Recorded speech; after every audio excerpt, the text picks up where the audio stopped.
Assalamualaikum warahmatullahi wabarakatuh. Alhamdulillahi rabbil alamin. Assalatu wassalamu ala asrafil anbiya'i wal mursalin Sayyidina wa maulana Muhammadin. Ashhadu an la ilaha illallahul malikul haqqul mubin wa ashhadu anna Muhammadan abduhu wa rasuluhu was-sadiqul wa'dal amin.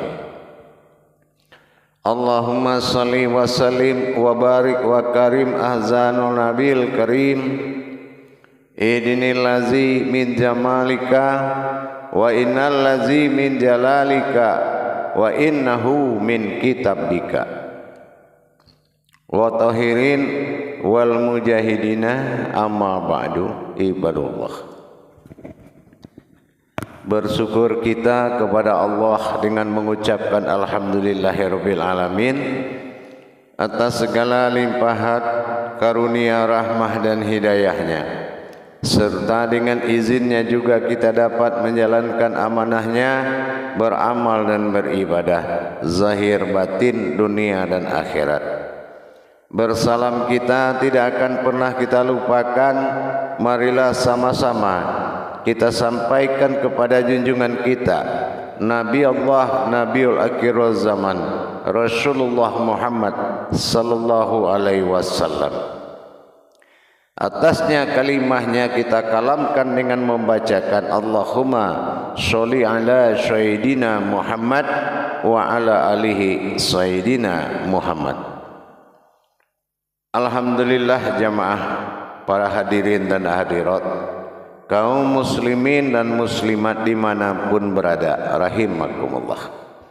Bertemu lagi dengan saya, Guru Mursyid Syekh Nur Muhammad Buya Irwan Maulana Al-Khalidi, Sumatera Barat, dalam makom majelis dzikir Ma'rifatullah, dalam naungan Yayasan Islam Hidayatul Mubarakah Indonesia, tentunya dalam makom syiar YouTube Buya Pasaman Timur, yang senantiasa selalu berbagi ilmu dan wawasan demi meningkatkan iman dan takwa kita kepada Allah Subhanahu wa taala.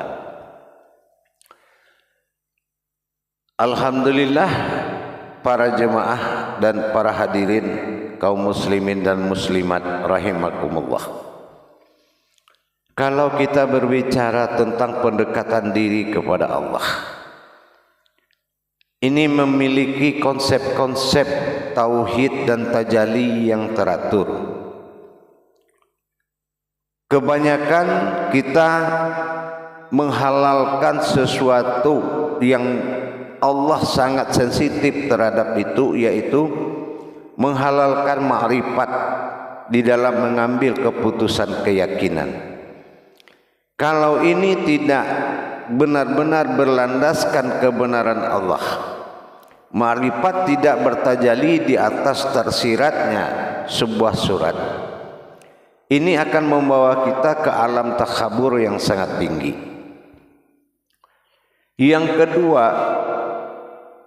pendekatan yang dimaksud kepada Allah adalah memperdekat dan mengenal kodratnya yang akan mendekatinya, ya, mengenal kodratnya yang akan mendekatinya, karena tidak ada satu pun yang bisa mendekati Allah. Allahu laisa kamitslihi min syai'un, tidak ada yang setara dengan apapun, meskipun itu sebuah perumpamaan, apalagi sebuah kenyataan. Tetapi perbuatan kebebasan Allah kepada diri kita itu sebetulnya bisa membuat suatu pegangan, yaitu sebuah kemudahan. Dengan kita menerima keberadaan pernyataan sifat-sifat Allah pada diri kita, apabila dia mengatakan ini hak dia, itu hak dia, dan kita menerima sampai pada suatu saat kita akan kehilangan diri dan akan melihat dirinya semata. Tentunya dari sekarang kita konsep-konsep itu sudah punya. Tuntunan-tuntunan dan bimbingan-bimbingan memperjalankan rohani itu sangat dibutuhkan dalam makom pencarian. Sangat suatu ketentuan dan kebutuhan dan kepastian sebuah tuntunan memperjalankan rohani ini. Inilah kunci dari segalanya. Konsep-konsep ketuhanan terhadap dirinya, terhadap wujud keumatan dirinya sendiri. Karena yang menjadi kodrat umat itu juga sebuah diri bagi Tuhan, bagi Allah. Menyikapi sifat-sifat ketuhanan di dalam bentuk wujud ketuhanan itu tidak mudah. Apalagi kita menciptakan keterpisahan dalam rangka mendirikan. Hal begini, inilah yang paling sangat diutamakan di dalam kebenaran kepada Allah. Kehadiran keakuan kita di dalam keakuan Allah yang akan membuat persekutuan kepada Allah harus berlandaskan kodrat tersirat yang harus nyata kita pahami. Barulah ada kata aku adalah aku. Ini yang akan membuat pengakuan aku Allah dengan sifat-sifatnya ini harus sangat nyata kita alami dan kita rasakan dalam hukum tajalli. Allah. Tetapi kebenaran tertinggi dalam pengakuan adalah pernyataan diri oleh wujudnya semata dengan kalam Allahu. Allah adalah aku. Allah itu aku. Nah, dalam pengakuan aku Allah. Allah itu adalah aku. Allahu hu Allah, hu Allah Allahu. Allahu la ilaha illallahu. Jadi kalau kita menerima tentang suatu pernyataan kodrat Allah pada diri kita, inilah yang dikatakan menerima tadi. Kenapa? Pegangan kita adalah suatu kebebasan Allah terhadap kehendaknya, terhadap diri kita, terhadap sebuah wujud diri. Kebebasan inilah yang menjadi harapan bagi kita semua. Apa kebebasan itu? Fi'lu kulli mumkini au tarkuhu. Allah mungkin dan bersifat mungkin dengan kehendaknya. Inilah Allah bersifat mungkin jaiz terhadap diri kita dengan kehendaknya, dengan pernyataannya. Tidak ada yang tidak mungkin bagi Allah, asal kita memenuhi rukun-rukun syarat tertentu. Bagaimana kita mempersiapkan diri kita, syarat-syarat rukun yang harus kita jalankan, baik itu rukun adab, baik itu rukun hakikat. Segala yang berbentuk tajalli kepada Allah memiliki adab, bukan sebuah kebebasan. Bukan sebuah kebebasan.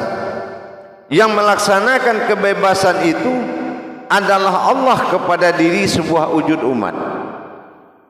Dengan kehendaknya tidak ada yang dia tidak mungkin. Dia berikan cobaan kepada orang yang benar dengan kehinaan dan kemiskinan. Dia diberikannya ujian kepada orang yang tersesat dengan kekayaan. Ini yang dikatakan jaiz. Segalanya mungkin saja terjadi, tetapi mungkini autarkuhu, inilah yang dikatakan perbuatan diriku sendiri. Tidak ada yang tidak mungkin bagiku. Fi'lu mumkini autarkuhu, asal hatimu memenuhi persyaratan hakikat kepadaku. Inilah yang harus kita perjelas. Menerima perubahan kodrat, menerima pernyataan ketuhanan pada kodrat diri. Kita percontohkan sifat. Kalau Allah yang bersifat dengan kodratnya pada diri kita, menjadilah kita diri sifat. Apakah bisa kita menyatakan kebenaran itu dari hati nurani kita? Kalau ini adalah bertingkahnya Allah pada diri dengan sifat mu'atnya. Ini dibutuhkan iman tauhid yang sangat kuat. Allah bikin pernyataan dalam sebuah maujud pada diri kita. Apakah kita bisa menerima maujud itu? Kembali ke hati kita. Keikhlasan dan suatu kesenangan, suatu kebanggaan bagi kita mendapatkan pernyataan ketuhanan di diri kita, sehingga kita bisa menikmati wujud Tuhan dalam hayatnya sendiri. Terbawanya diri ke dalam hayatnya Allah dalam afal gerak dan yang menggerakkan, merasakan perbedaan antara memelihara yang hidup dengan menjalankan kehidupan tanpa merasa hidup. Ini adalah suatu hal yang wajib diyakini. Jaiz adalah sebuah ketentuan yang tidak ada yang tidak mungkin bagi Allah. Inilah wajib diyakini, wajib bagi yakin. Di sini kita mendapatkan harapan yang benar-benar membuat kita bersemangat. Kenapa? Tidak ada yang tidak mungkin bagi Allah. Fi'lu kulli mu'minin. Kita harus tahu pencarian, penetapan kemungkinan Allah kepada diri itu sangat banyak. Fi'lu kulli mumkini autarkuhu, berpikir mungkin apapun yang aku lakukan. Ini adalah satu harapan besar bagi kita sebagai orang yang mencari jalan-jalan Allah menuju wujudnya. Mana jalannya? Jalannya itu adalah siratal ladzina an'amta alaihim, yaitu jalan yang ditempuh oleh Allah yang harus kita ikuti. Jalan apa? Ihdinas siratal mustaqim. Jadi bukan berjalan di rambut dibelah 7 titian siratal mustaqim. Itu adalah suatu gambaran secara amaliyah. Tetapi secara kebenaran hakikat, adalah diri yang rahasia, din bertajali, nas adalah manusia. Ihdinas sirat yang tersirat, mustaqim adalah jalan yang lurus. Mana diri rahasia yang tersirat di dalam Islam? Inilah jalan yang lurus. Itulah jalan yang lurus, yaitu sebuah diri rahasia yang tersirat di dalam Islam.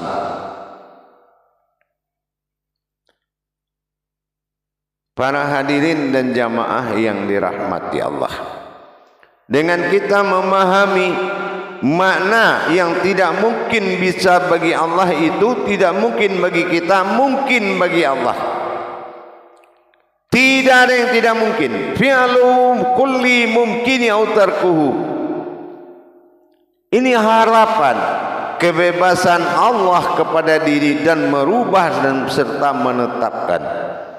Merubah dan menetapkan adalah kebebasan Allah yang bersifat jaiz bagi diri kita, membuat kita memiliki harapan kepada Allah. Jangan tanyakan kemampuanmu tentang menerima pernyataan Allah, tapi menjadilah kodrat yang mampu menerima keberadaan dan pernyataan Allah dengan tidak ada bantahan kata mungkin bagi diri, tetapi tidak ada yang tidak mungkin. Banyak dasar-dasar Allah untuk mengakui keberadaan pemahaman. Ada orang yang akalnya cepat, hatinya lamban. Ada yang hatinya kuat, akalnya lamban. Ada yang hatinya kuat, imannya ragu-ragu. Ada iman yang kuat, hatinya tidak mencari. Harus ada suatu dasar yang kuat kalau ingin mempelajari, kalau ingin menjalani, kalau ingin menikmati bagaimana hamnu minallah kita berhubungan dengan Allah. Apakah kita berteman atau apa, nanti akan dibuktikan oleh rumus syahadat. Syahadat menyatu, syahadah langsung, ahad menjadi satu. Bukan kepada yang satu, tetapi menjadi satu. Jamaah yang dirahmati Allah, hadirin dan hadirat, kaum muslimin dan muslimat dimanapun berada, rahimakumullah. Bertuhan adalah suatu kemudahan yang wajib kita dapatkan. Sementara arena bertuhan itu adalah agama yang sengaja dipersulit demi menyelamatkan manusia itu dari ketetapan akal dan nafsu. Kita harus mengerti kiat-kiat makna yang keluar dalam ayat tersebut dan memiliki pemahaman terhadap leburnya sebuah ayat menjadi suatu kodrat. Ini tingkat kebenaran itu semakin tinggi. Tapi kalau kita menjalankan sesuatu hanya dengan keinginan semangat, maka perjalanan itu akan sia-sia.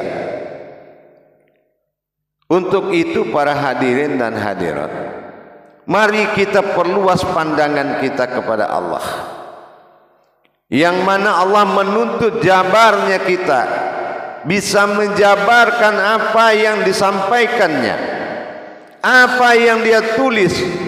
Penjabaran inilah yang penting dan sangat menentukan. Banyak orang yang tahu tapi tidak bisa memberitahu. Inilah yang dikatakan suatu kerugian besar. Umat Muhammad adalah umat yang merugi. Wal asri innal insana lafi khusrin. Umat Muhammad adalah umat yang selalu tidak pernah berhasil mendirikan sholat. Kemenangan tidak pernah dia raih. Setiap dia lakukan kebenaran, mendapatkan suatu kesalahan. Kesalahan ada di dekat kebenaran itu sendiri. Karena tidak memiliki ilmu dalam menjalankan sesuatu kodrat, berakibat kepada fatalnya mendapatkan nilai ibadah, tapi mendapatkan nilai amaliyah. Kenapa?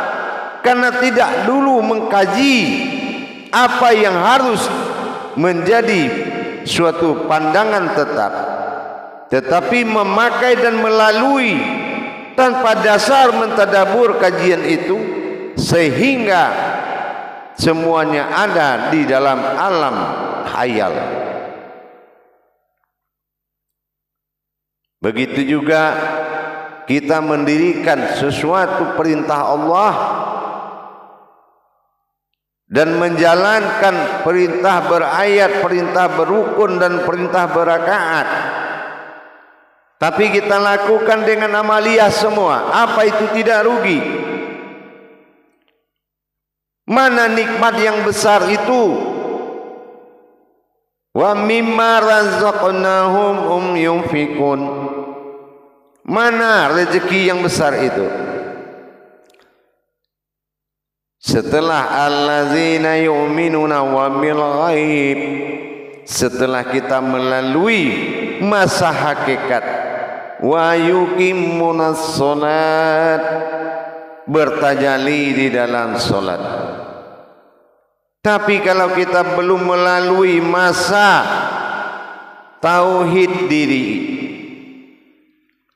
maka kita akan larut di dalam sebuah cerita dan hayalan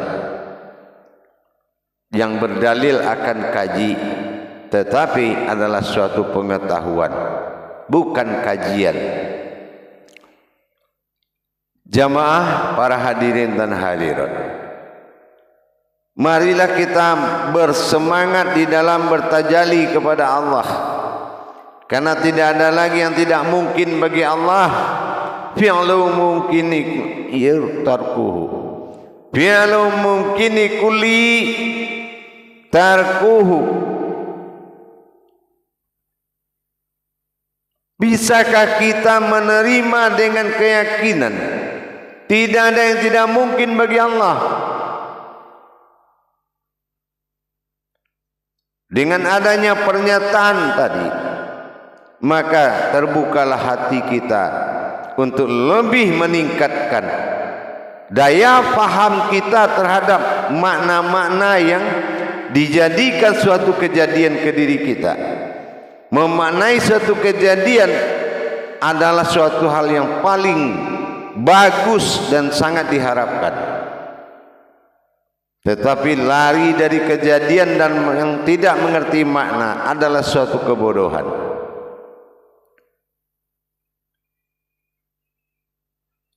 Hadirin dan jamaah yang dirahmati Allah, dengan adanya kita mengenal sifat jaiz bagi Allah, maka tidak ada yang tidak mungkin.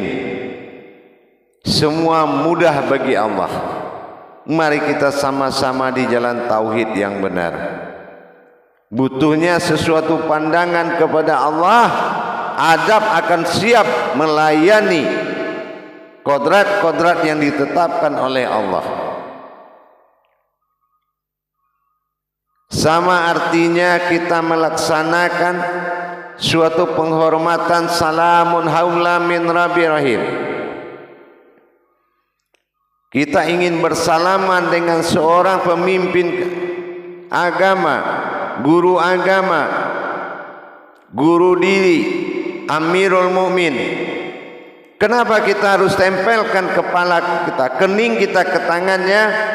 Rumus hakikat itu 17. Wujud guru adalah pihak kepada ketunggalan Tuhan. Mawujud murid adalah suatu wujud yang bersifat kepada kesatuan tunggalnya Allah. Maka ini dinamakan 7 tunduk kepada yang satu, 7 mahabbah kepada yang satu. Itulah 17. Berhubungan dengan masa tauhid yaitu 5. 5 adalah masa memperjalankan. Dengan adanya perubahan-perubahan demikian, bi'abdihi darajatan fil ilmi, sesungguhnya ilmu itu lebih, derajat itu, adab itu lebih tinggi derajatnya daripada ilmu. Kenapa kita tidak lakukan? Hadirin jamaah yang dirahmati Allah rahimakumullah, dengan kita meningkatkan kuantitas diri kita, mendapatkan sewujud asma bernama diri, sewujud diri bersifat Tuhan, adalah kewajiban bagi kita. Lebur asma maujud husna, lebur husna maujud diri. Diri yang dimaksud dalam husna adalah nahu, keakuan Allah.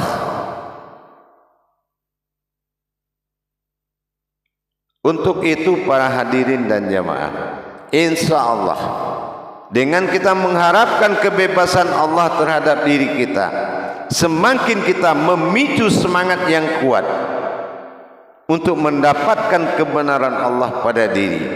Diri ini adalah alat, diri ini adalah sebuah kodrat yang bisa menceritakan, dan Allah bercerita di dalam kodratnya sendiri dengan segala wujud dan wahyunya. Untuk itu mari kita sama-sama meningkatkan kualitas daripada ibadah kita, tentunya dengan mentadabur dan mengkaji diri, meningkatkan harkat dan martabat Allah sehingga menjabarkan martabat itu sesuai dengan hak, mendapatkan kodrat murid yang hak, kaji yang hak, dan guru yang hak. Ini adalah suatu sifat penghimpunan bagi Allah. Sifat penghimpunan bagi Allah yang membuat bertemunya seseorang dengan satu orang lainnya untuk mendapatkan tajalli Allah, penyatuan hakikat ketuhanan Allah pada diri. Ini wajib diyakini dan wajib didirikan. Dengan kita memahami makna-makna yang Allah kandung dalam perjalanannya kepada diri dan perjalanan diri kepadanya, maka adalah suatu kebanggaan dan kesenangan, keikhlasan yang tinggi. Lama-lama semua yang kita lihat kenyataan Allah inilah wujudnya kita, maka beruntunglah orang-orang yang berilmu. Insyaallah afqalala fil mu'minin. Insyaallah dengan kita meningkatkan pemahaman kita kepada Allah, berarti kita sudah mempersiapkan diri dengan segala kekuatannya untuk menerima keputusan Allah. Insya Allah mudah-mudahan di lain waktu kita akan sambung lagi dalam pemahaman dan peningkatan pemahaman diri. Barakallahu ya karim. Assalamualaikum warahmatullahi wabarakatuh.